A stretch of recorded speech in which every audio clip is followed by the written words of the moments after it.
Baik, jadi minggu lalu kalian sudah menyelesaikan tugas sampai dengan menyusun neraca saldo. Ya. Jadi berdasarkan neraca saldo yang sudah kalian buat tadi, kalau kalian lihat di dalam proses penyusunannya mulai dari persamaan dasar akuntansi, nah itu kan nilainya sama ya. Jadi nanti di bagian kelompok neraca, aset, likuidit, apa namanya, kewajiban liability dan ekuitas, jumlahnya akan sama seperti di persamaan dasar akuntansinya dan di laporan keuangan yang dibuat.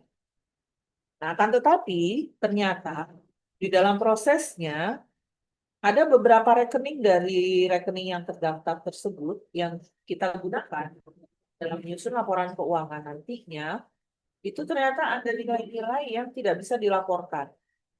Maksudnya seperti apa tidak bisa dilaporkan? Karena nilai yang tercantum itu tidak mencerminkan sebagaimana yang seharusnya periode dilaporkan. Contoh, misalkan kalian melakukan pembayaran sewa. Sewanya, misalkan kalian kos itu kan mulai bulan Agustus. Nah, Agustus kalian masukkan tahun 2025 ya, berarti Agustus 2025. Ternyata yang pemilik kos itu atau orang tua kalian membayar biaya kosnya itu 1 tahun ke depan. Berarti kalau kalian bayar di bulan Agustus awal gitu ya, misalkan awal Agustus, berarti kan akan berakhir awal Agustus, misalkan kita ambillah tanggal 5 Agustus 2025. Maka kontrak atau kosnya kalian itu kan akan berakhir di bulan Juli. Di bulan Agustus sebelum tanggal 5, tanggal 4 Agustus berakhir di 2026. Nah, padahal kalian kan kalau menyusun laporan keuangan itu biasanya periode pelaporan itu dilakukan setiap tahun. Jadi periode pelaporan keuangan itu dimulai dari Januari tanggal 1 sampai dengan 31 Desember tahun berjalan. Tetapi tidak menutup kemungkinan laporan keuangan juga bisa dibuat bulanan. Nah, apalagi kalau bulanan gitu ya. Nah, sewa yang tadi sudah dibayarkan selama 1 tahun, itu kan boleh dikata berarti selama 12 bulan ke depan. Ya, berarti rekening sewa dibayar di muka yang sudah kalian bayar di bulan Agustus tanggal 5, itu hanya boleh diakui yang 2025 saja. Sedangkan yang 2026, yaitu Januari sampai dengan akhir Juli 2026, itu tidak boleh dilaporkan sebagai beban sewa. Nah, contoh-contoh transaksi yang demikian itu yang menyebabkan beberapa rekening harus dilakukan penyesuaian. Ya, nah ini materinya sudah saya share ya, kalau nggak salah minggu lalu. Sudah dipelajari belum?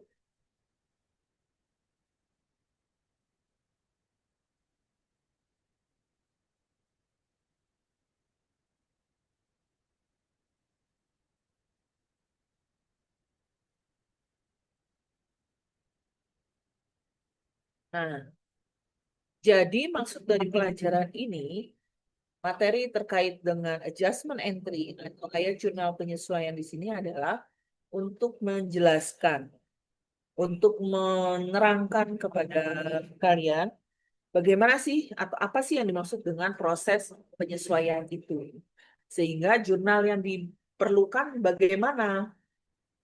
Akhirnya, dengan tindakan penyesuaian ini, seperti apa sih dampak terhadap laporan keuangan yang akan disusun oleh kalian? Ya, nah, jadi kenapa kok adanya penyesuaian tadi? Saya contohkan tadi ya, misalkan kalian bayar kos di bulan awal Agustus 2025. Karena pakai prinsipnya adalah accrual basis, dicatat sesuai dengan transaksinya, gitu ya. Beda dengan cash basis. Kalau cash basis sudah catatannya disesuaikan dengan uang yang keluar atau uang yang masuk. Gitu ya.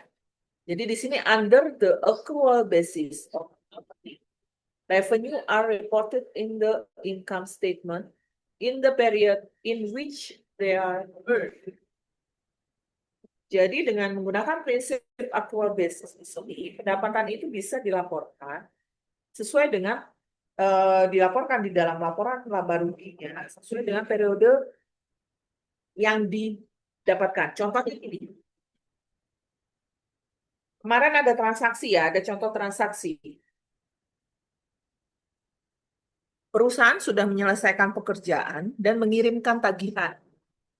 Secara nominal, uang itu kan belum masuk ya, tetapi baru dikirim invoice.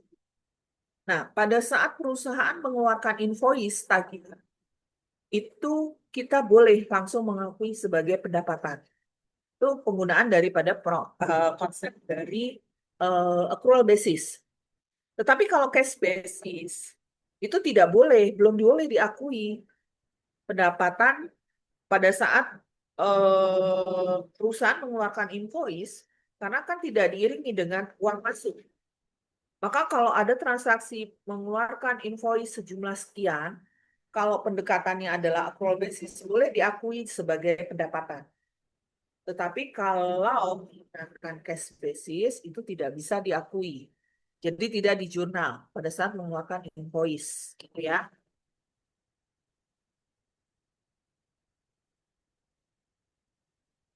Nah, konsep yang demikian ini disebut juga dengan konsep pengakuan pendapatan, revenue recognition concept. Nah, selain ada revenue recognition concept atau konsep pengakuan pendapatan, juga ada beberapa konsep lain yang berkaitan dengan pencatatan atau pelaporan terhadap pendapatan dan beban pada periode yang seharusnya, ya, atau biasa juga disebut dengan istilah matching concept, matching principle, di mana di dalam matching principle di sini hampir sama seperti yang tadi dijelaskan dalam pengakuan revenue recognition, pengakuan pendapatan. Nah, kalau matching konsep ya namanya match berarti menyesuaikan, menyamakan prinsipnya. Oke. Nah, ini tadi yang saya sampaikan bahwa kalau pengertian di dalam case basis, pendapatan dan beban itu dilaporkan di laporan laba rugi sesuai dengan periode di mana kas tersebut diterima atau dikeluarkan atau dibayarkan. Ya, jadi kalau accrual basis kita boleh mengakui transaksi sebagai pendapatan atau beban meskipun secara fisikly belum ada transaksi yang berkaitan langsung dengan uang. Jadi baru sifatnya dikeluarkan berupa bill, tagihan atau invoice. Nah, tetapi kalau case basis ya harus ada diikuti dengan transaksi penerimaan atau pengeluaran kas. Kalau tidak ada, contoh yang tadi saya sampaikan, perusahaan mengirimkan tagihan kepada klien, nah secara konseptual di case basis itu tidak bisa dicatat, itu ya. Nah, karena ada perbedaan nilai yang akhirnya berdampak kepada beberapa rekening itu tidak sesuai dengan periode pelaporannya, maka dilakukan proses adjustment atau adjusting atau eh, kita membuat istilahnya itu sebagai jurnal penyesuaian. Nah,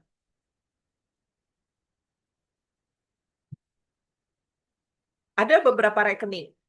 Tadi sudah disebutkan, sudah disinggung-singgung bahwa adjustment entry ini lebih cenderung penggunaannya di rekening-rekening yang berkaitan dengan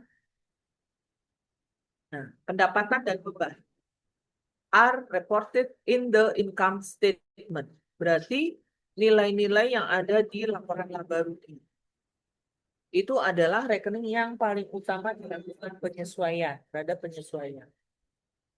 dampaknya bisa kepada rekening yang ada di neraca financial statement atau financial position.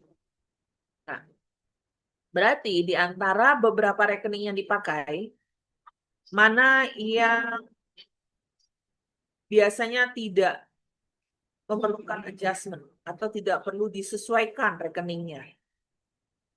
Antara cash, prepaid trend, beban sewa dibayar di muka, wages expense, office equipment, account receivable, earn rent, dan cash. Mana?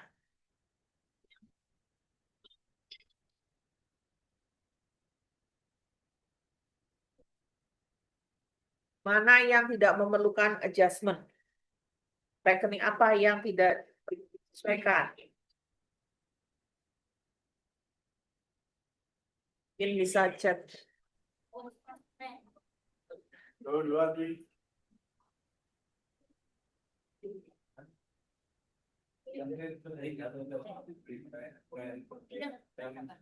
Yang B, Bu. Bu, yang B, Bu. Enggak, Bu. Oh, Yang B, Bu. apa? Yang Yang B, Iya. prepaid trend. Siapa yang punya pendapat lain?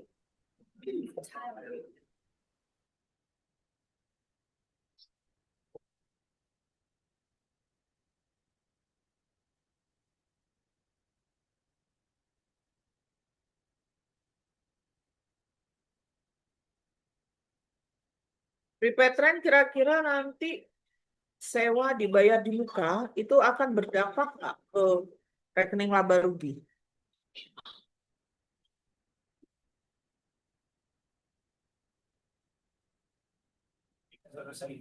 Kalau F, Bu. Hah? F. F? Ya, kita masuk satu. Yang prepaid trend. Berdampak nggak ke laporan laba rugi?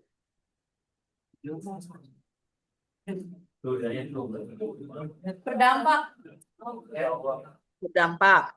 Berarti ini yes. Iya, yes. Perlu melakukan penyesuaian untuk rekening prepaid trend. Iya. Yang A tadi dilewati. Perlu nggak penyesuaian untuk rekening kas? Iya, perlu. Apakah ada pengaruh ke laporan rugi?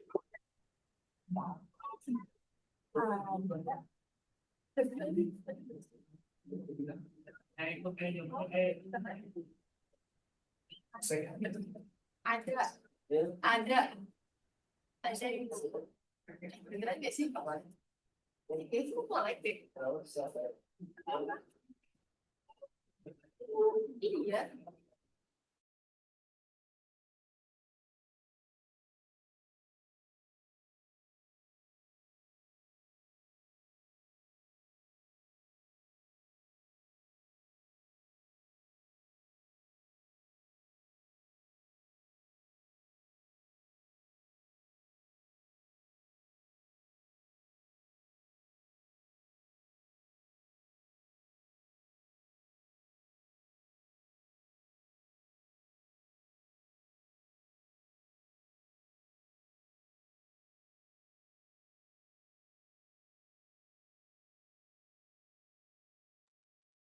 Oke, maaf ya, saya agak kesel tadi, jadi minum dulu.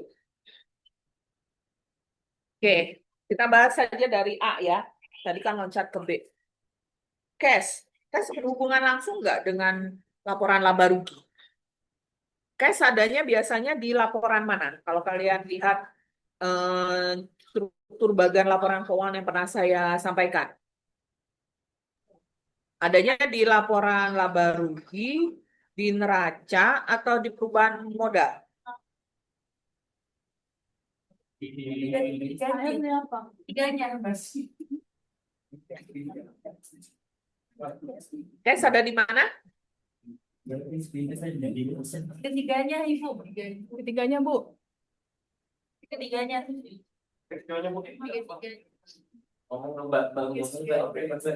Cash ada di ketiganya. Di salah satu. Oh. Tadi apa? Neraca saldo. Coba dicek catatannya.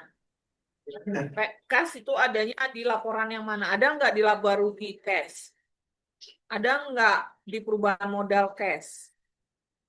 Coba di catatannya di pertama apa kedua ya? Kedua ya.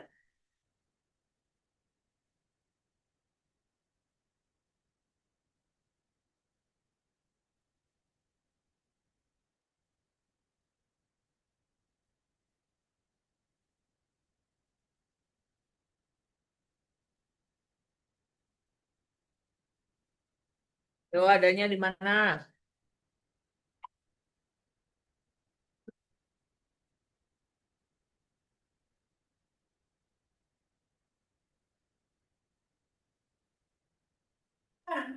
Di neraca. Neraca. Ya, adanya di neraca, laporan posisi keuangan. Prepaid trend itu juga ada di laporan posisi keuangan. Tetapi dia bisa juga berdampak ke laporan laba rugi. Karena kalau sewanya tadi diakuin akan menjadi beban. Gitu ya. Wages expense sudah pasti namanya expense, beban. Beban itu adanya di laba rugi. Tetapi juga akan bisa berdampak ke laporan neraca jika gaji berjalan pada bulan secara tunai. Jadi akan timbul hutang gaji, hutangnya perusahaan kepada karyawan. Jadi wages expense bisa di laporan posisi keuangan atau di neraca dan juga di laba rugi. Office equipment, peralatan. Nah, kalau peralatan dipakai, berarti kan akan nilainya menjadi berkurang. Ya, misalkan kalian punya laptop. Pada saat beli harganya 10 juta. 1 tahun kemudian nilai laptop kalian bukan lagi 10 juta. Pasti berkurang nilainya. Misalkan, saya mau tuker tambah. Nah, pada saat dihitung nilainya bukan 10 juta lagi yang diakui. Ternyata hanya misalkan 8 juta. Nah, penurunan nilai aktiva tetap ini, laptop tadi, itu dianggap sebagai beban. Yang disebut dengan beban penyusutan. Nah, maka untuk rekening office equipment atau D, peralatan kantor, itu dampaknya ada di posisi keuangan dan juga ada di laporan laba rugi. Di neraca dan laporan laba rugi. Account receivable. Yang rekening ke E. Sudah pasti kalau account receivable itu adanya di posisi keuangan, piutang, di neraca. Tetapi kenapa kok dia bisa mempengaruhi laporan laba rugi? Misalkan, perusahaan mempunyai wesel bayar. Nah, wesel bayar tadi ada tingkat suku bunga dari wesel yang dijanjikan. Nah, pendapatan bunga ini baru bisa diakuin atau dicatat pada saat akhir periode, biasanya seperti itu. Jadi kenapa account receivable itu juga mempengaruhi selain laporan posisi keuangan atau neraca juga mempengaruhi laporan laba ruginya atau income statement. Jadi sampai dengan E itu B, C, D, dan E itu sudah pasti perlu melakukan penyesuaian atau perlu dilakukan penyesuaian terhadap rekening tersebut. Nah, sedangkan yang F, unearned rent. Unearned itu bahasa Indonesianya adalah beban dibayar di muka. Beda dengan prepaid rent. Prepaid berarti kalau kalian lihat ya B sama F. B prepaid rent, F unearned rent. Kalau B prepaid rent itu kita. Tetapi kalau unearned rent orang lain yang nyewa ke kita. Gitu ya. Jadi orang lain bayar duluan atas misalkan kita punya satu ruangan kantor yang bisa dipakai orang lain. Kita sewakan. Nah, orang lain tersebut yang bayar sewa itu kita akui sebagai biaya yang sudah kita terima gitu ya. Makanya kenapa kok unearned rent itu juga perlu dilakukan penyesuaian. Jadi kalau begitu A sampai F, mana yang tidak perlu melakukan penyesuaian?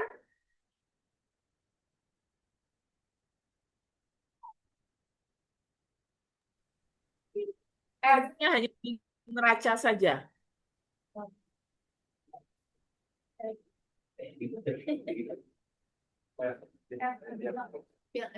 Yang F, Bu.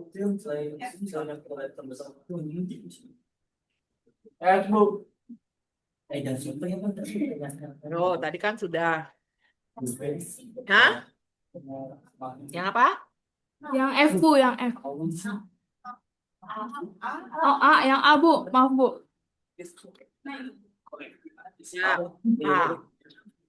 Jadi ayat jurnal penyesuaian itu tidak pernah mencatat adanya rekening kas.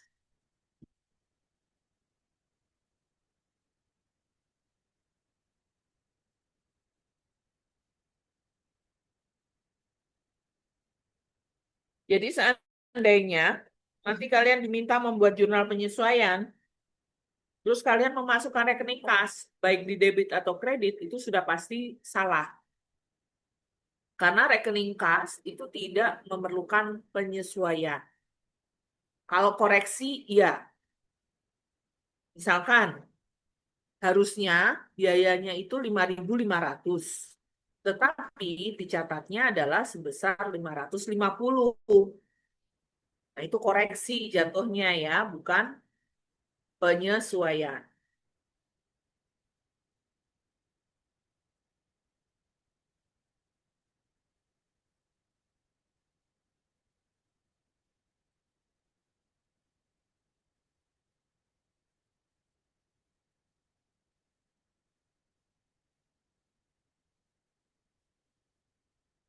Oke,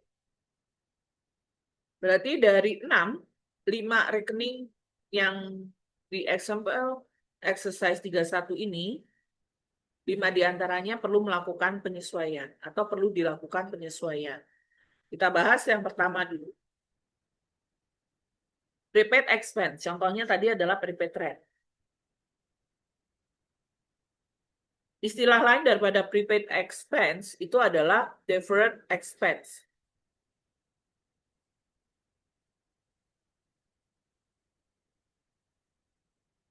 Rekening ini dicatat sebagai aset, tetapi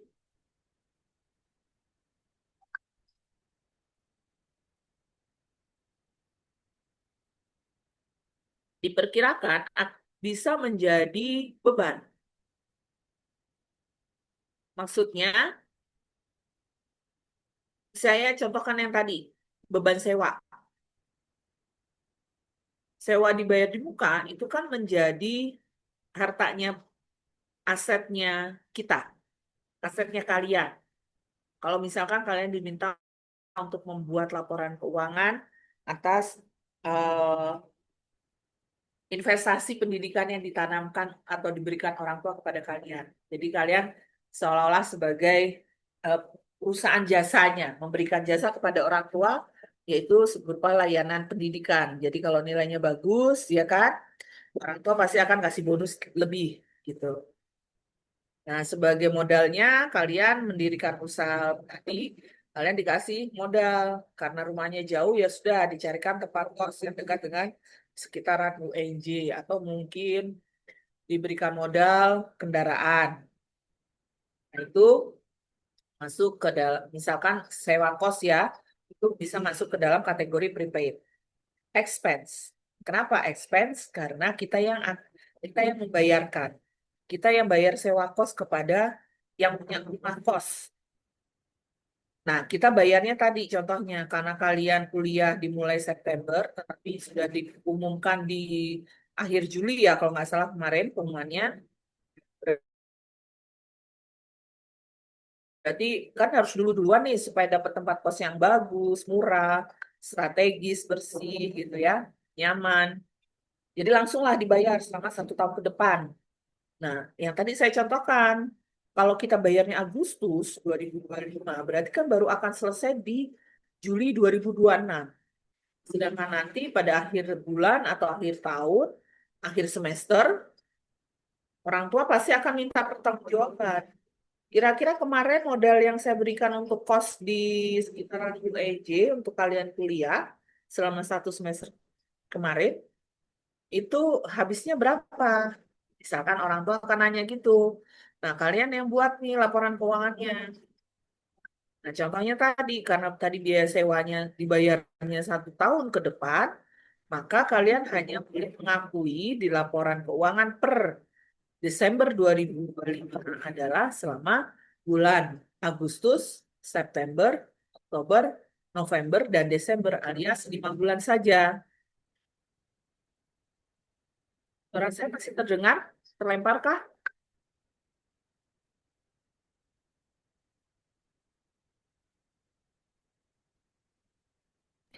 Masih terdengar, Bu.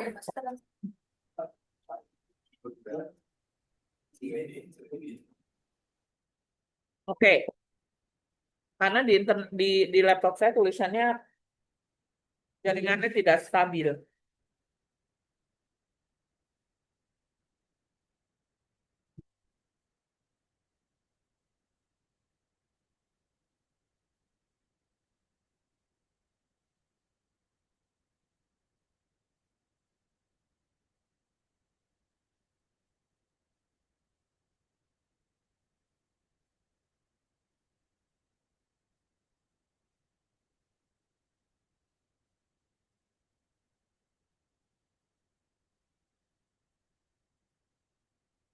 Nah, ini kebalikannya. Kalau ini tadi, kita yang bayar.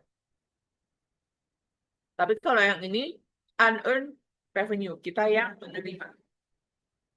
Karena kita sudah terima uangnya, tetapi pekerjaannya belum kita selesaikan. Berarti kan kita akan utang. Maka unearned ini, pendapatan diterima di muka, adanya catatannya adalah di rekening liabilitas atau kewajiban. Karena nah ini adalah segala sesuatu yang kita terima di awal, makanya di sini disebut dengan unearned revenue, penerimaan di muka, di mana pekerjaan yang dijanjikan dari kontrak pendapatan itu kita lakukan. Jadi maka timbul utang.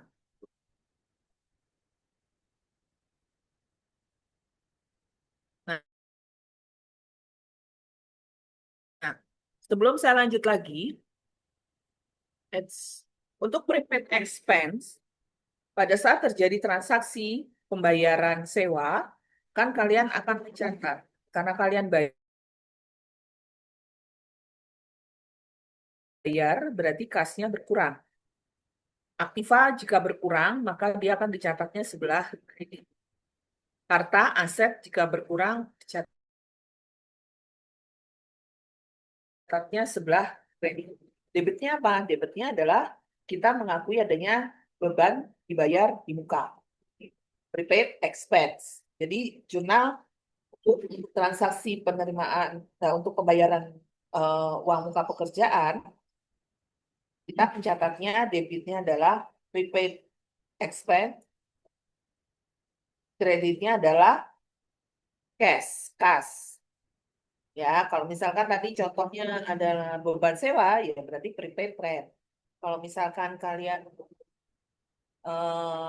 menerimanya adalah piutang usaha atas pekerjaan, uang muka pekerja apa pembayaran di awal, ya prepaid revenue, gitu ya. Tapi biasanya kalau prepaid revenue itu di unearned, gitu. Oke, jadi pada saat akhir bulan, ternyata sewa kos tadi kan hanya boleh diakui yang bulan Agustus, September, Oktober, November, Desember. Hanya 5 bulan saja. Jadi kalian bagi Misalkan kalau sewanya kemarin bayar 30 juta. Berarti sebulan kira-kira berapa ya? 30 bagi 4. 750.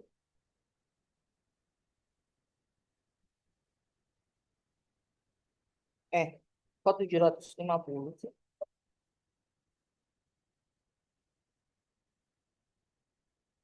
30 juta dibagi 6 itu 5 ya? 5. Sekarang sudah bulan 30 juta. ya.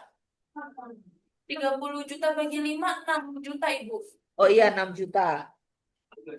Eh, oh iya. Nah, 1 tahun. 30 juta 1 tahun. Jadi sebulannya berapa? Dibagi 12. 2,5, Ibu. Kalau 3 juta mahal kos-kosannya. Berapa? Tapi fasilitas bagus. Misalkan ya nempel kampus. 1, Kalau 30 juta bagi 12, 2,5. 2,5. Oke. Iya. 2,5 juta. Ya, oke. Berarti sewanya kalau 30 juta kemarin per bulannya hitungannya adalah 2,5 juta. Berarti di akhir Desember 2025 kita hanya boleh mengakui yang bulan Agustus, sewa untuk bulan Agustus, kemudian September, Oktober, November, Desember. Berapa bulan tuh? Agustus, September, Oktober, November, Desember. 5 ya. Jadi tadi kalau per bulannya adalah 2,5 juta, ya tinggal kalikan 5. Berapa? 7,5 juta. 12,5 juta ya? Oh ngaco saya ngitungnya ya. Coba.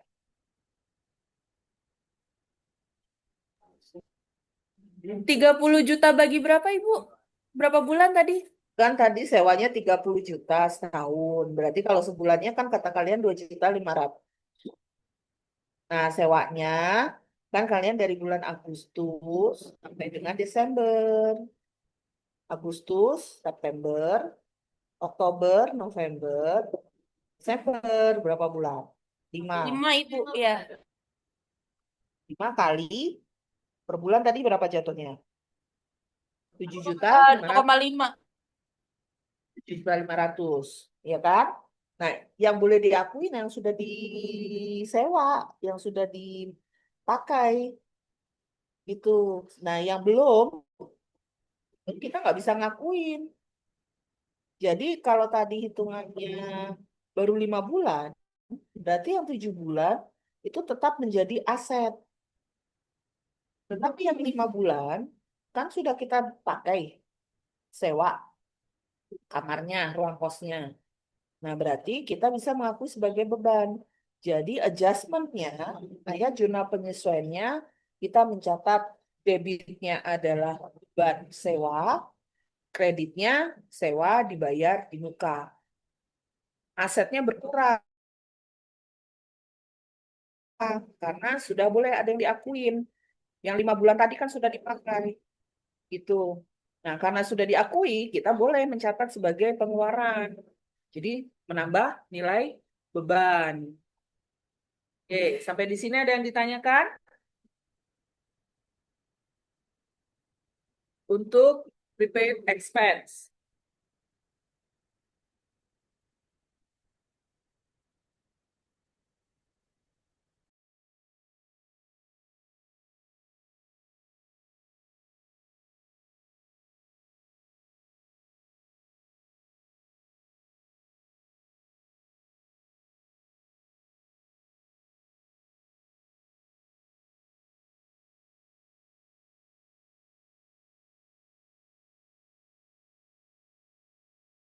Aman, Ibu, aman.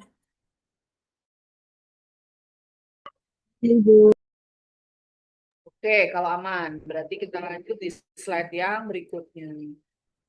Kalau ini prepaid. Rent atau prepaid expense. Tadi lawannya atau kebalikannya adalah di unearned revenue. Ini beban dibayar di muka. Yang ini pendapatan diterima di muka. Ya, bisa membedakan ya. Oke. Nah, kalau kalau yang ini kita yang terima uang dulu. Kerjaannya belum kita kerjakan, makanya tadi saya sampaikan di awal menjadi hutang bagi kita. Karena kita sudah terima uangnya, tetapi belum dikerjakan. Jadi kalau pada saat kita terima uang ini, maka jurnal yang dibuat adalah uangnya masuk, kasnya bertambah. Tetapi kan pendapatannya belum boleh diakui. Nah, kita pakai rekening pendapatan diterima di muka. Nah, pendapatan kemarin itu adanya di sebelah rekeningnya kelompoknya kredit. Jadi debitnya adalah kas, kreditnya adalah unearned revenue. Itu jurnal umumnya. Nah, pada saat pekerjaan itu sudah diselesaikan, berarti kita sudah boleh mengakui. Misalkan di kuliah Agustus ya, bisa bulan September, kalian sudah berteman dengan teman-teman di kelas, teman-teman satu prodi, satu fakultas, mungkin lintas fakultas bisa jadi. Kemudian hasil diskusi, hasil hasil bergosip dengan teman tersebut, ada muncul ide bikin usaha. Nah, akhirnya kalian jalanlah usaha. Bikin apa ya, misalkan terima jasa sablon. Nah, pada saat kalian ada terima orderan, orang yang order sablon tadi itu sudah kasih uang, tetapi pekerjaannya belum. Jadi di kalian dikasih uang muka, DP. Nah, pada saat bulan Desember mau tutup buku, mau pelaporan, kalian progres. Ternyata pekerjaan dari kontrak sablon tadi sudah selesai 20%. Jadi kalian boleh mengakui yang sudah selesai. Kalau yang belum selesai pekerjaannya maka belum boleh diakui. Itu ya. Jadi kalian boleh mengakui pendapatan revenue itu kan adanya di kredit. Tetapi hutangnya, unearned revenue-nya itu akan berkurang. Nah, karena rekening kredit kalau berkurang itu akan kita catat sebagai debit. Maka unearned revenue-nya di debit, kreditnya adalah revenue. Itu adjustment yang kedua. Ada yang ditanyakan sampai di sini?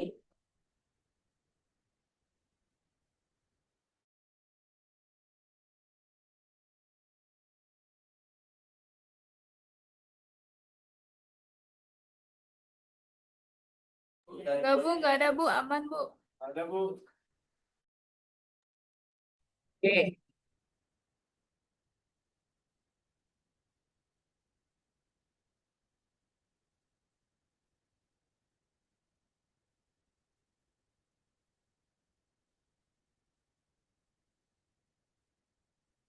Nah, ini ada istilah accrued revenue dan accrued asset. Accrued means unpaid, alias belum dibayar.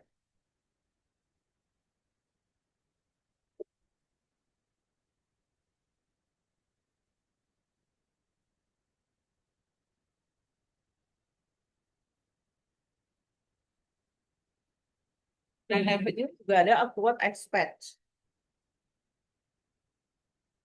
dan accrued liability. Expense yang belum bisa dicatat. Contohnya yang tadi ya.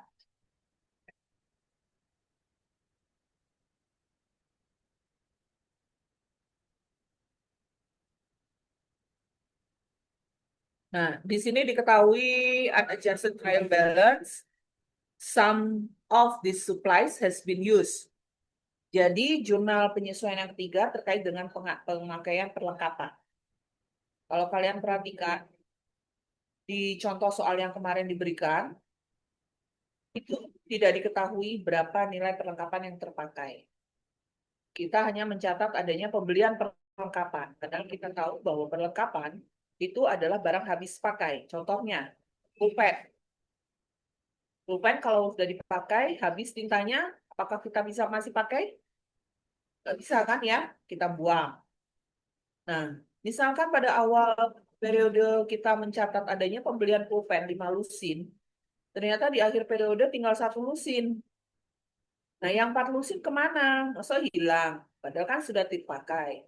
Makanya pemakaian atas perlengkapan itu dicatatnya di jurnal penyesuaian. Ya, contohnya ini, maka jurnalnya seperti ini. Oke, sampai di sini ada yang ditanyakan?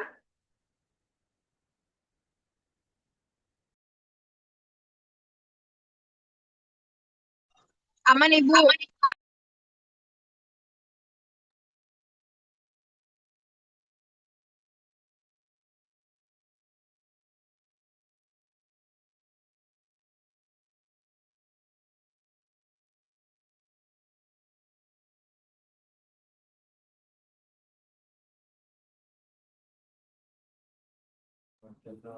Ibu, itu jurnal penyesuaian, Bu. Yang tadi. Mana? Yang tadi jurnal penyesuaian bukan? Iya, Oh, katanya aman. beda-beda Ibu itu yang Zoom sendiri, Hah? yang sendiri. Yang di device sendiri tadi, ini yang di kelas nanya. Iya. Iya, iya. Kan pemakaian perlengkapan. Kan diketahui di sini beli 2 juta. Ternyata di akhir periode diketahui nilai perlengkapannya itu hanya tersisa 760 yang ada. Jadi yang sudah terpakai selisihnya 1.240.000. Mengakui adanya beban pemakaian perlengkapan, supplies-nya berkurang, perlengkapannya berkurang. Nah, ini kan yang panah-panah ini adalah dampaknya.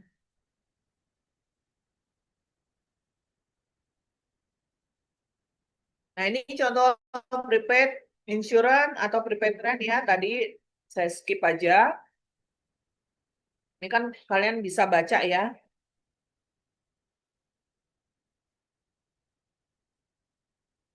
Ini trend unearned revenue. Dan saat sudah diakui, yang sudah boleh diakui, bagaimana pencatatan adjustment-nya. Nah, ini tadi ada kalian ingat di slide-slide yang sebelumnya ada revenue, accrued revenue dan accrued expense. Nah, di sini ini adalah contoh accrued revenue. Pendapatan yang seharusnya diterima, tetapi kenyataannya belum.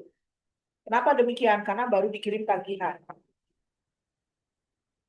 In services, the customer has not been billed.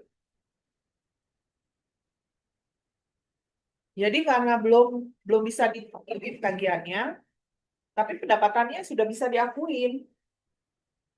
Maka dibuatkanlah jurnal penyesuaian, yaitu account receivable pada pendapatan.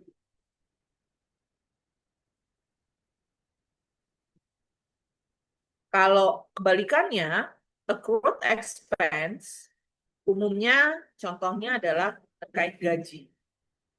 Jadi gaji bulan berjalan, ternyata belum dibayarkan. Padahal kan ini harusnya memang sudah dikeluarkan. Makanya debitnya adalah expense, di sini wages expense, kreditnya muncul hutangnya gaji. Karena gajinya belum dibayarkan. Oke. Sampai di sini ada yang ditanyakan, ada 5 jurnal penyesuaian yang sudah dibuat.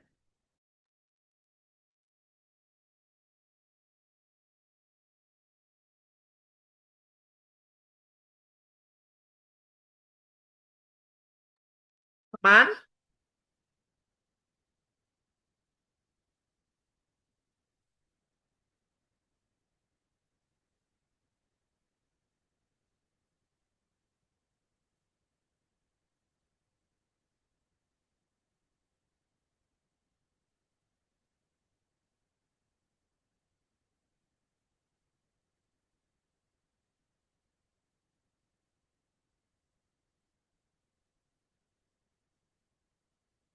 Oke, kita sudah mengenal 5 jurnal penyesuaian. Nah, ini yang keenam itu terkait dengan penggunaan aktiva tetap. Tadi saya sudah sempat singgung juga bahwa misalkan kalian dimodalin laptop. Laptop dibeli baru, beli barunya itu misalkan 10 juta. 2 tahun kemudian kalian ingin ganti. Ternyata nilai laptop kalian sudah tidak masih utuh 10 juta. Tetapi berkurang menjadi 8 juta. Nah, penurunan nilai laptop tadi itu dianggap sebagai penyusutan.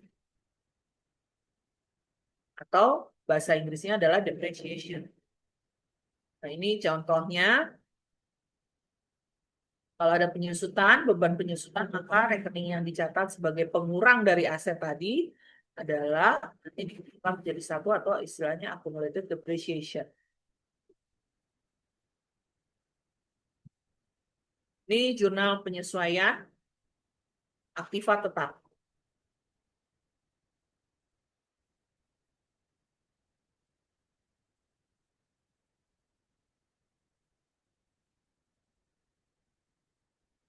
Nah, jadi intinya bahwa jurnal penyesuaian ini tidak pernah berhubungan atau tidak pernah mencatat adanya rekening kas, baik di debit atau kredit. Kalau kalian perhatikan dari 6 rekening yang dilakukan penyesuaian itu sama sekali tidak ada debit atau kreditnya berkaitan dengan kas. Itu yang pertama. Kemudian yang kedua, jika kita mencatat debitnya adalah rekening yang terdaftar, ter, ter, terdaftar atau yang digunakan pada laporan laba rugi, maka kreditnya sudah bisa dipastikan adalah rekening yang terdaftar di laporan neraca. Atau sebaliknya, kalau debitnya kita pakai rekening yang ada di neraca, maka untuk adjustment entry-nya, jurnal penyesuaiannya, kreditnya itu sudah dipastikan akan dipakai rekening-rekening yang ada di terdaftar di rekening pendapatan ataupun beban. Atau income statement, atau rekening laba rugi. Ya, jadi yang pertama, jurnal penyesuaian itu sama sekali tidak ada kaitannya dengan rekening kas. Jadi kalau ada pencatatan kas di jurnal penyesuaian sudah dipastikan itu kalian salah. Ya. Kemudian yang kedua, jurnal penyesuaian akan memasangkan antara rekening-rekening yang ada di laporan laba rugi dengan rekening-rekening yang ada di neraca. Jika debitnya adalah rekening yang terdaftar di neraca, maka kreditnya sudah dipastikan adalah rekening yang ada di laporan laba rugi.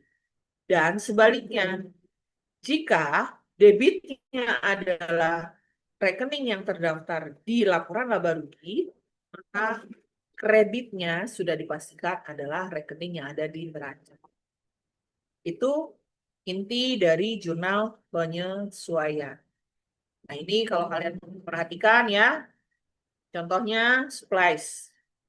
Supplies expense namanya. Kalau ada expense seperti ini pasti laporan laba rugi. Supplies ini adanya di neraca. Insurance expense juga demikian, sama ya. Expense ini dalam laporan laba rugi, kreditnya prepaid ini tadi adanya di aset, laporan neraca. Unearned rent ini adalah rekening yang ada di terdaftar di neraca. Pendapatan diterima di muka, unearned rent. Kreditnya adalah rekening di laporan laba rugi, run revenue. Ya. Oke. Nah, kalau kalian sudah membuat jurnal penyesuaian, berarti kalian bisa menyelesaikan apa ya istilahnya siklusnya. Sehingga kalian bisa menyusun laporan keuangan. Ya, just trial balance. Jadi setelah penyesuaian. Nah, untuk mempermudah nanti biasanya kalian bisa menggunakan neraca lajur 10 kolom. Oke. Sampai di sini ada yang ditanyakan?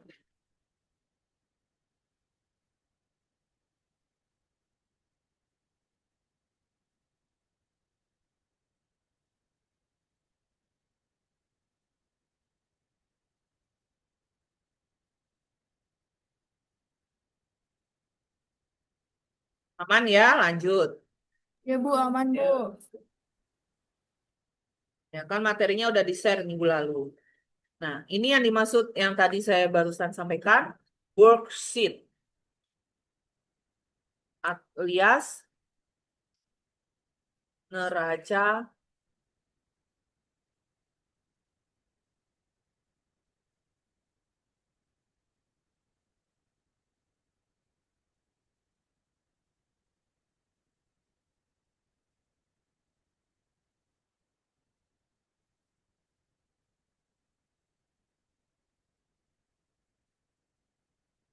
sama akun nama rekening.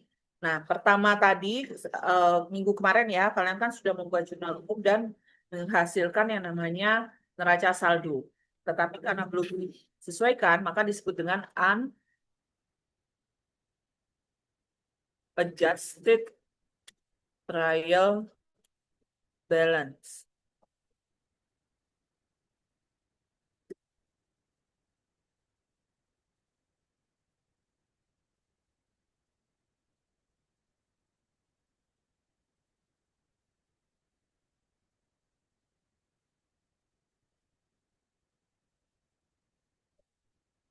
Ini kok itu un un un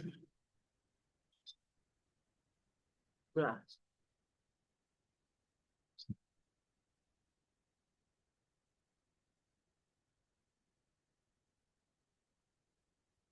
Nah, di sini disebut neraca lajur. Saya pakai yang umum dipakai adalah 10 kolom. 2, 3, 4, 5, 6, 7, 8, 9, 10. Nah, di sini pasti ada pasangan. Karena kan double entry ya. Pasti ada yang di debit. Muncullah kredit.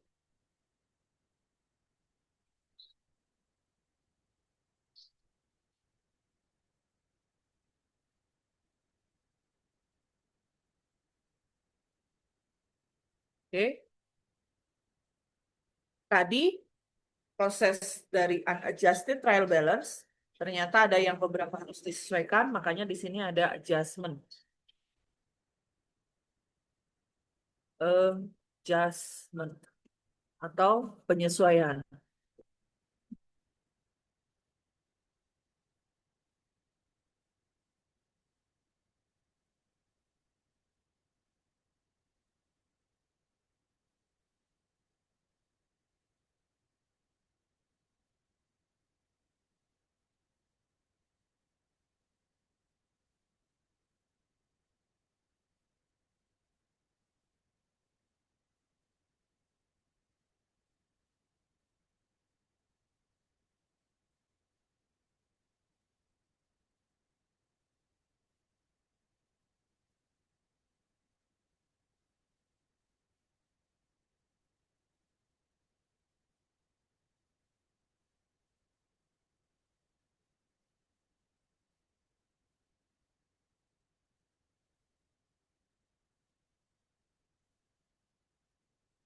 Nah, kalau sudah ada adjustment, berarti di sini bukan lagi tetapi adjusted.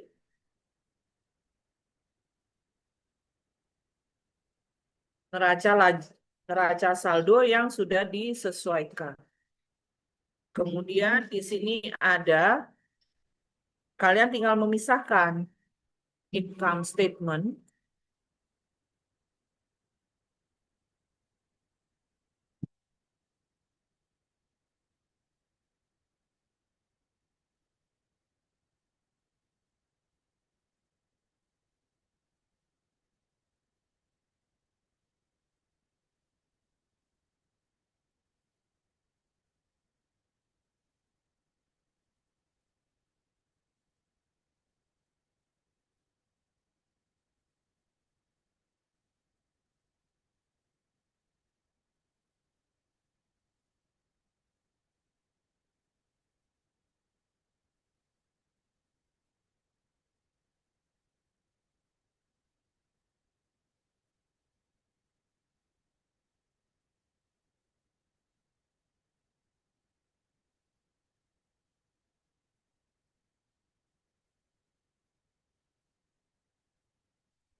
Oke, ini adalah formatnya.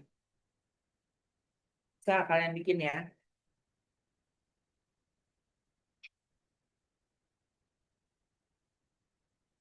Jadi di sini kalian masukkan dulu semua rekening yang ada di neraca. Urutannya adalah aset dulu, baru kemudian kewajiban atau hutang, baru kemudian rekening ekuitas. Urutannya seperti halnya yang pernah saya berikan catatannya. Ya,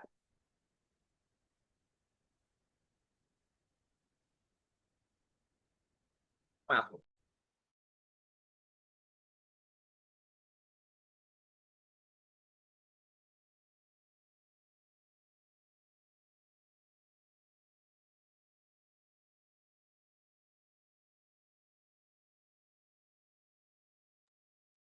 Nah, nanti semua kelompok-kelompok ini antara debit dan kreditnya itu harus sama. Jadi unadjusted trial balance itu neraca saldo yang sudah kalian susun itu kalian masukkan di sini. Kemudian adjustment entry misalkan tadi ya. Di sini ada piutang. Piutang itu neraca saldonya ada 2 juta. Dan ternyata pada sampai dengan akhir bulan itu ada piutang lagi yang belum ditagih. Sehingga kalian akan mencatat adanya piutang usaha dan pendapatan.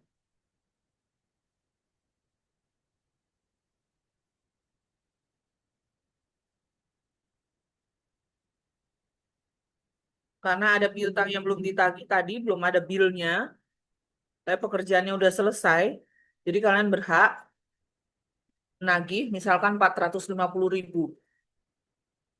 Berarti di adjusted trial balance, kalian tinggal jumlahkan. Karena piutang itu adalah rekeningnya debit. Berarti kalau adjustmentnya debit, artinya bertambah.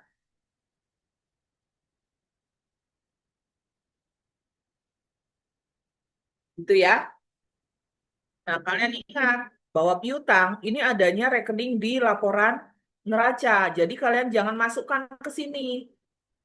Tapi langsung masukkan ke neraca. Laporan posisi keuangan. Kebanyakan nol.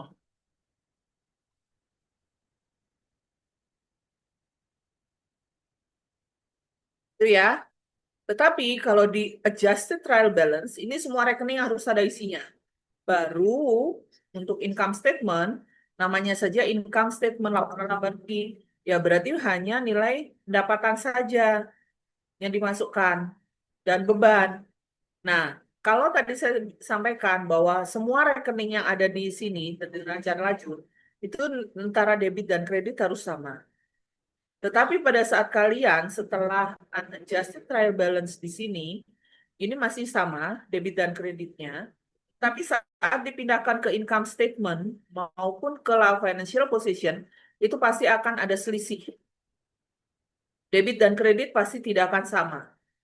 Misalkan, pendapatan total yang diterima adalah 50 juta, ternyata yang dikeluarkan hanya 40 juta. Berarti selisihnya lebih banyak uang yang masuk atau yang dikeluarkan?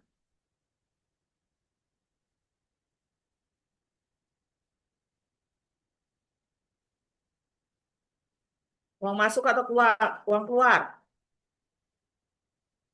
Ada pendapatan masuk 50 juta, dikeluarkan hanya 40.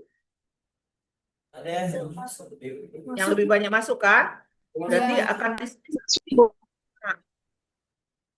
Nah, selisih 10 juta di laporan laba rugi karena lebih besar pemasukan daripada yang dikeluarkan, artinya perusahaan mengalami keuntungan, surplus, atau laba. Nah, nilai laba di laporan income statement itu pasti letaknya di sebelah debit, artinya dia laba. Tetapi kalau ternyata selisihnya ada di sebelah kredit, berarti perusahaan mengalami rugi. Karena lebih besar debitnya daripada kreditnya, alias lebih besar yang dikeluarkan daripada yang masuk. Itu ya, jadi rugi. Nah, kalau laba berarti karena tadi selisihnya adalah di lebih banyak pemasukannya daripada yang dikeluarkan, maka akan berdampak ke laporan financial position sebelah kredit. Karena kalian ingat di laporan perubahan modal bahwa laba itu akan menambah modal. Makanya letaknya kalau di income statement debit, di financial position selisihnya itu pasti ada di kredit. Dan sebaliknya, kalau perusahaan kondisinya rugi, berarti kan lebih besar debitnya daripada kredit. Letaknya di kredit, maka dia akan mengurangi modal. Mengurangi modal berarti debitnya, selisihnya itu adanya dicatat sebelah debit.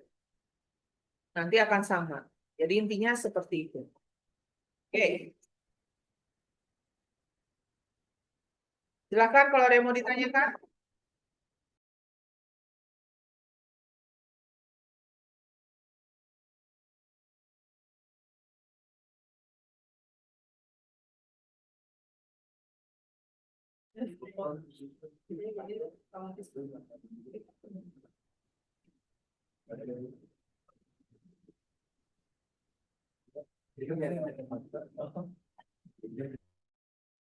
Sepertinya lancar semuanya, ini udah bisa semua ya.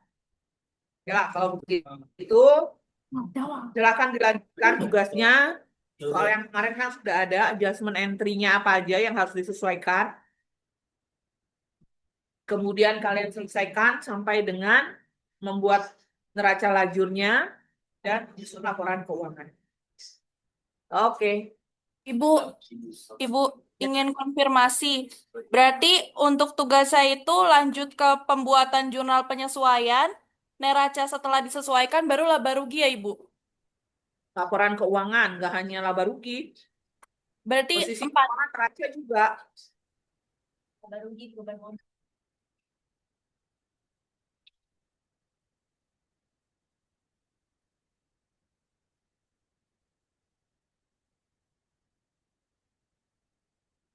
Nih, nih. Laba rugi, financial position.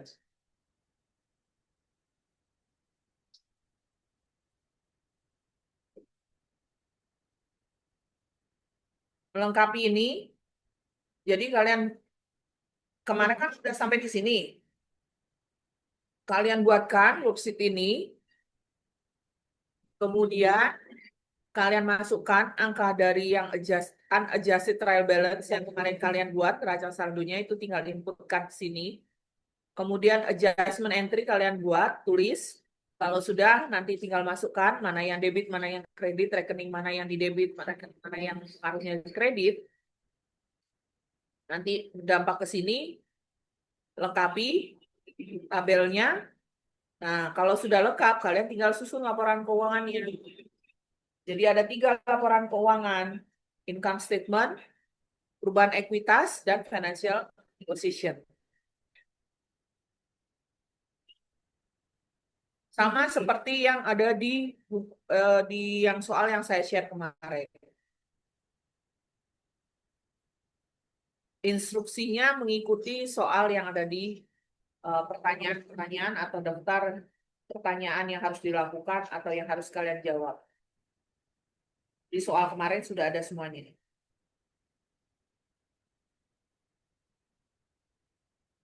Ibu, maaf pengerjaannya di worksheet atau di kertas, Bu? Kemarin ngerjainnya di mana? Kertas, kemarin di kertas.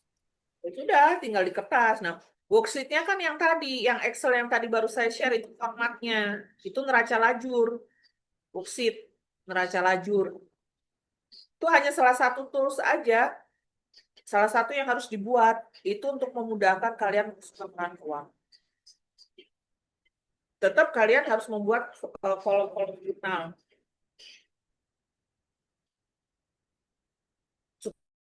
Seperti jurnal umum.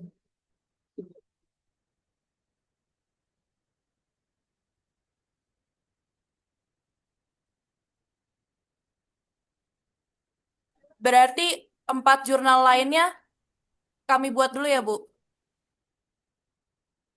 4 jurnal. Maksudnya Jurnalnya 1. template-nya. Iya. Hah? Ya kan kalian tinggal membuat ayat jurnal penyesuaian aja. Terus tugas yang lain, kalian tinggal melengkapi neraca lajur tadi, worksheet tadi, itu bahasa Indonesianya neraca lajur. Excel yang tadi, yang panjang, itu dilengkapin. Kan membuat jurnal penyesuaian, terus Excel tadi dilengkapin. Kemudian menyusun laporan.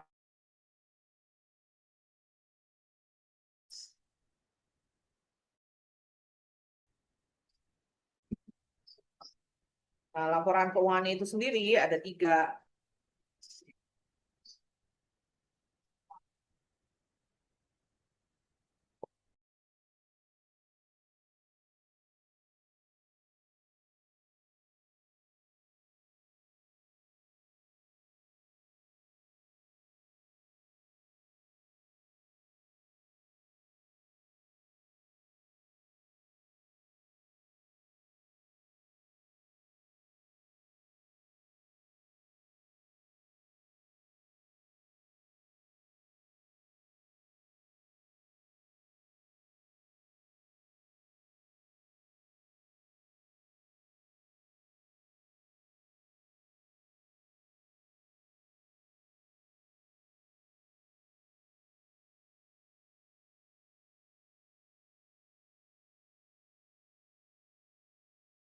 Ibu izin make sure lagi.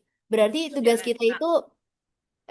kita itu ada 5 ya, Bu. Berarti 1 laporan laba rugi, yang kedua perubahan ekuitas, yang ketiga neraca penyesuaian, yang keempat ayat jurnal penyesuaian, dan yang kelima itu neraca lajurnya ya, Bu.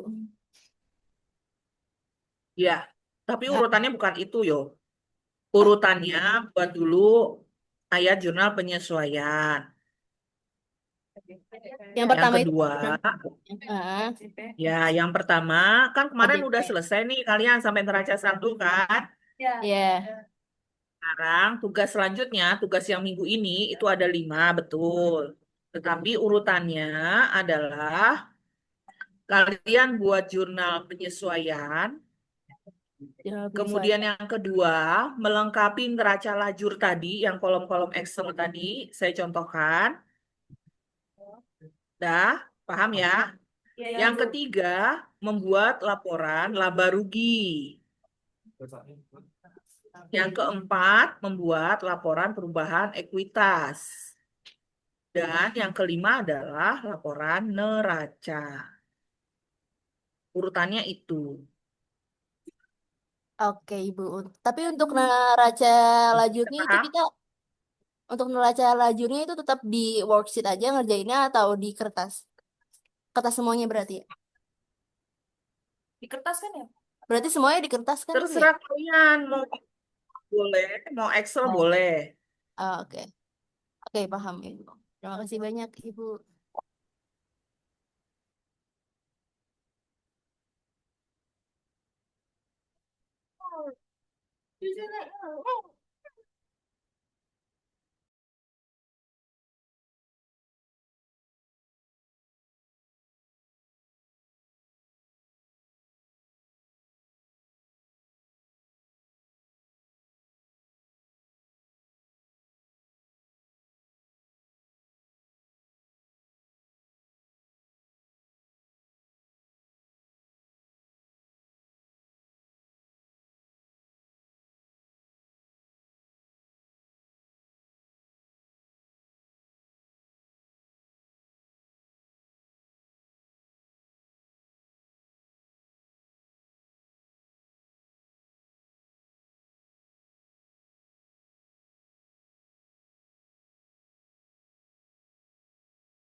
Gimana? Udah clear?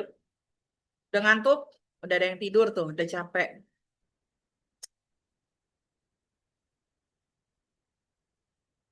Oh ya Bu, maaf untuk batas pengumpulannya sampai kapan ya Bu? Ya minggu depan. Minggu depan. Oke Bu, siap Bu. Ibu, untuk minggu depan Pertemuan selanjutnya. apa Ibu bisa offline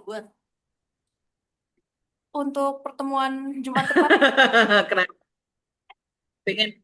Pingin luring ya? Iya. Iya, iya Bu. Udah kangen sama saya. Iya Bu.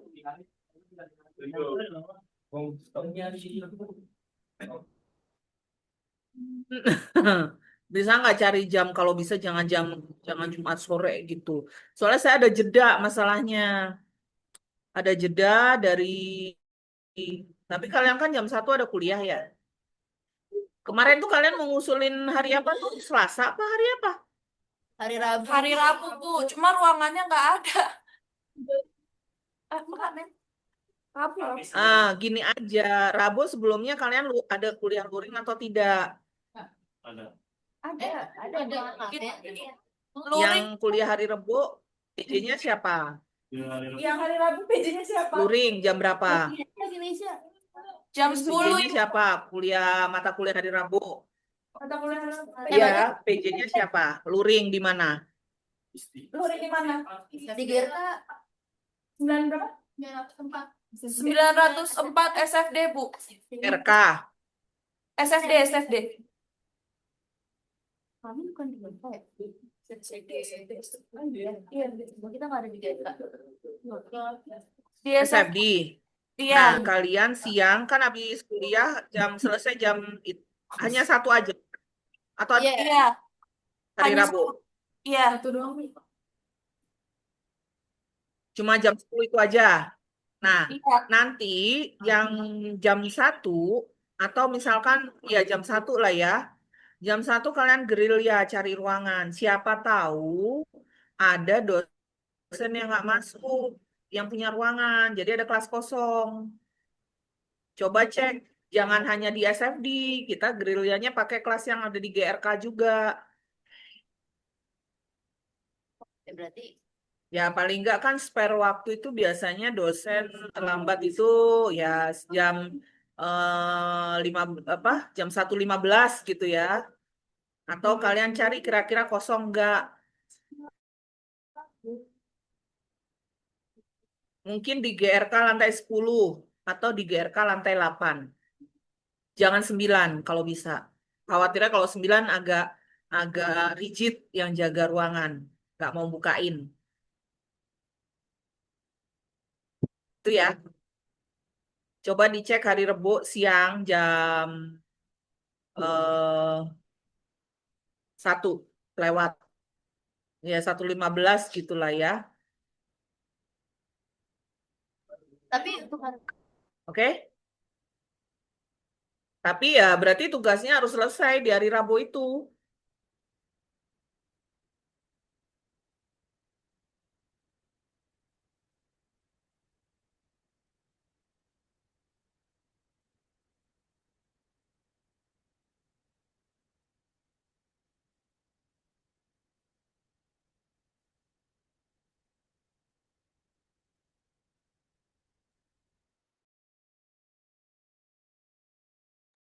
Kalau Jumat jam 10 kalian ada kuliah.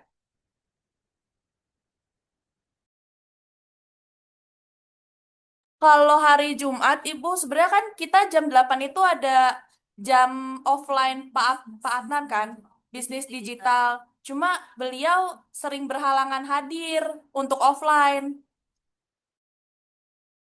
Tapi kuliah kan? kadang kuliah, kadang enggak. Kadang kuliah, kadang enggak.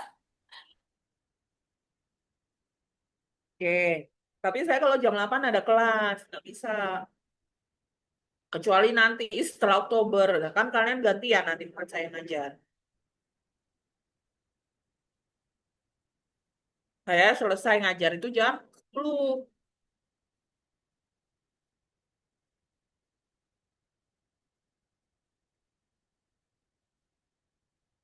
Jadi kalau kalian mau maju di jam 10. Saya ada ruangan Ibu, di 90 berapa ya? Ibu kalau di hari Rabu sama Kamis, Ibu avail di jam berapa, Ibu? Kalau kami, saya ngajarnya jam 10 sampai jam 3. Jadi selesai jam 3 baru bisa. Kalau Kamis atau jam 8.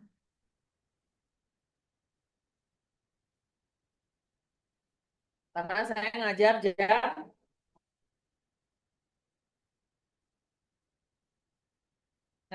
jam 10 sampai jam 3 hari Kamis. Kalau hari Rabu saya free, nggak ngajar sementara. Ngajarnya nanti akhir Oktober. Ibu mohon maaf sebelumnya. Kalau misal kita jadi hari Rabu untuk PR-nya itu bisa boleh gak dicicil? Maksudnya kayak misalnya Rabu tiga akun, tiga tugas gitu yang selesai. Nggak sepenuhnya atau harus Ya, bisa. Paling nggak sampai neraca lajurnya. paling nggak sampai. Oke. Berarti dua Kan tugas. 3. Mm-mm. 3. 2 itu cumaan, nggak Iya, Ya. dari 5 baru 2. 3, cuma 2. Oke. Bikin ayat jurnal penyesuaian, ambil neraca lajur aja. Ada lajur ya. Baik, terima kasih Bu. Berarti akan coba kami usahakan hari Rabu ya, Bu. Rabu jam 1 ya, Ibu bisanya. Oke. Oke. Ya. Baik, Ibu, terima kasih. Nanti diinformasikan. Kalian cari ruangannya ya. Oke.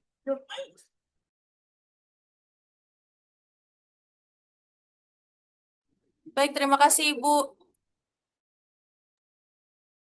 Oke, jadi nanti saya tinggal tunggu kabar ya, kepastian minggu depan.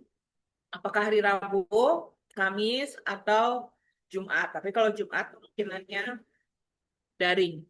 Maaf. Oke, Bu, siap, Bu. Oke, baik, Ibu, terima kasih. Ibu, izin bertanya lagi. Kalau hari Jumat, sekiranya kemungkinan kita nggak dapat kelas di hari Rabu, terus online di hari Jumat, apa boleh kalau misalnya Zoom-nya itu terpisah-pisah nggak di satu device seperti ini? Boleh aja. Oke, baik, Ibu, terima kasih. Tapi kalau misalkan Jumat mau, Jumat jam 10. Itu bisa luring saya. Jumat jam 10 ada kuliah.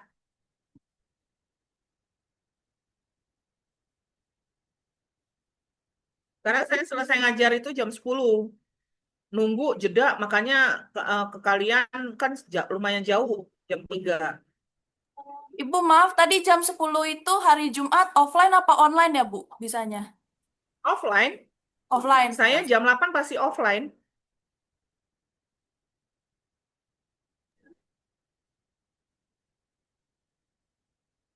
Tapi kalau Jumat jam 3, karena jedanya saya terlalu lama, makanya saya udah nggak di kampus gitu. Rumah saya kan lumayan jauh.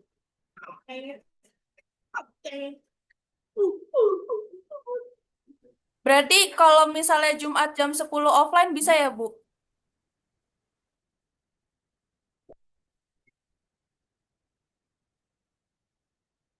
Kenapa Jumat jam 10? Kenapa?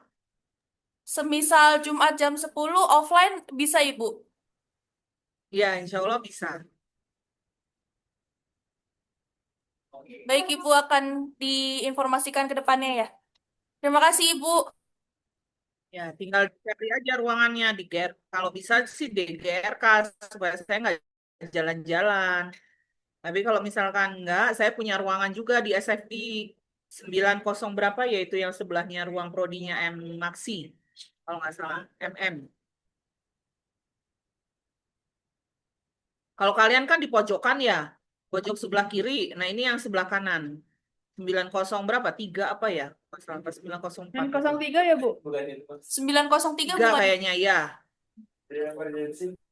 Ya, ya, kayaknya itu. Harusnya saya di situ. Ya, oke. Nanti saya tunggu kabar selanjutnya ya. Baik, jadi untuk hari ini saya cukupkan terlebih dahulu ya. Jadi kalian silakan melanjutkan satu siklusnya nanti yang soal kemarin sudah saya berikan. Oke, selamat sore semuanya. Selamat sore, Ibu. Saya izin lab ya. Bu. Terima kasih, Ibu. Jumat